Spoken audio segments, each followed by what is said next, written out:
पूर्व deputy CM Manish Sisodia ने देश के नाम एक चिट्ठी लिखी। नमस्कार, मैं हूं स्मृति मल्होत्रा और आप देख रहे हैं फ्रंटलाइन ब्रेकिंग न्यूज। एक बड़ी खबर, बड़ी अपडेट सामने आ रही है। तिहाड़ जेल से पूर्व डिप्टी सीएम मनीष सिसोदिया ने देश के नाम एक चिट्ठी लिखी, जिसमें उन्होंने प्रधानमंत्री नरेंद्र मोदी की एजुकेशन क्वालिफिकेशन यानी पढ़ाई लिखाई होने पर बड़ा सवाल उठाया है। उन्होंने एक एग्जाम्पल देते हुए कहा कि हम अपनी कंपनी का मैनेजर भी उस हिसाब से चूज करते हैं कि वो कितना पढ़ा लिखा है और उसमें कितनी क्षमता है। तो क्या देश के प्रधानमंत्री, जो देश का मैनेजर है, उसे पढ़ा लिखा होना नहीं चाहिए? साथ ही उन्होंने कई बड़ी बातें कही। उन्होंने कहा पिछले वित्त वर्ष में कई स्कूल्स बंद किए गए, कई गवर्नमेंट स्कूल से उनका लाइसेंस छीना गया। क्यों? अगर सरकार को बच्चों की शिक्षा का ही कोई परवाह नहीं है तो गरीब के बच्चे शिक्षा कैसे लेंगे? क्या ऐसा प्रधानमंत्री जो बड़ी बातें कहता है कि नाली की गैस से आप चाय या खाना बना सकते हैं, वो सही है? क्या कभी बादलों का मौसम बन जाए तो आप पीछे से रडार नहीं पकड़ सकते? उन्होंने कई बड़ी बातें अपनी चिट्ठी में लिखी। जानिए क्या है पूरी खबर और क्या मनीष सिसोदिया ने अपनी पूरी चिट्ठी में लिखा। दिल्ली शराब नीति केस में आरोपी डिप्टी सीएम मनीष सिसोदिया ने शुक्रवार को तिहाड़ से देश के नाम चिट्ठी लिखी। उन्होंने प्रधानमंत्री नरेंद्र मोदी के शिक्षा पर सवाल उठाया। उन्होंने लिखा कि मोदी गर्व से कहते हैं कि गांव के स्कूल तक उनकी शिक्षा हुई है।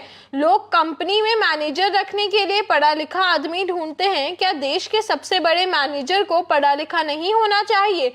मनीष सिसोदिया नीति केस में सीबीआई और ईडी के केस में आरोपी हैं। वे अभी तिहाड़ में बंद है। वे राउज एवेन्यू कोर्ट और दिल्ली हाई कोर्ट में जमानत के लिए अपील कर चुके हैं। मनी लॉन्ड्रिंग केस में जमानत पर 12 अप्रैल को सुनवाई होगी। कोर्ट ने उनकी न्यायिक हिरासत 17 अप्रैल तक बढ़ाई। जानिए मनीष सिसोदिया ने अपनी चिट्ठी पर क्या लिखा। आज हम 21वीं सदी में जा रहे हैं। दुनिया भर में विज्ञान और टेक्नोलॉजी हर रोज नई तरक्की कर रही है। सारी दुनिया आर्टिफिशियल इंटेलिजेंस की बात कर रही है। ऐसे में जब मैं प्रधानमंत्री को ये कहते हुए सुनता हूँ कि गंदे नाले में पाइप डालकर उससे गैस से चाय या खाना बनाया जा सकता है, तो मेरा दिल बैठ जाता है। क्या नाली की गंदी गैस से खाना बनाया जा सकता है? नहीं। जब प्रधानमंत्री कहते हैं कि बादलों के पीछे उड़ते जहाज को राडर नहीं पकड़ सकता, तो वो पूरी दुनिया में हंसी का पात्र बनते हैं। स्कूल कॉलेजों में पढ़ने वाले बच्चे उनका मजाक उड़ाते हैं। उनके इस तरह के बयान देश के लिए बेहद खतरनाक हैं। इसके कई नुकसान हैं, जैसे पूरी दुनिया को पता चल जाता है कि भारत के प्रधानमंत्री कितने कम पढ़े लिखे हैं और उन्हें विज्ञान की बुनियादी जानकारी तक नहीं है। दूसरे देशों के राष्ट्रीय अध्यक्ष जब प्रधानमंत्री जी से गले मिलते हैं तो एक एक झप्पी की भारी कीमत लेकर चले जाते हैं। बदले में ना जाने कितने कागजों पर साइन करवा लेते हैं, क्योंकि प्रधानमंत्री जी तो समझ नहीं पाते, क्योंकि वो तो कम पढ़े लिखे हैं। आज देश के युवा के अंदर एस्पिरेशन है, वह कुछ करना चाहता है, वो अवसर की तलाश में है, वो दुनिया जीतना चाहता है। साइंस और टेक्नोलॉजी के क्षेत्र में वो कमाल करना चाहता है, क्योंकि एक कम पढ़ा लिखा प्रधानमंत्री आज के युवा के सपनों को पूरा करने की क्षमता नहीं रखता। हाल के वर्ष में देश में 60,000 सरकारी स्कूल बंद कर दिए गए। क्यों?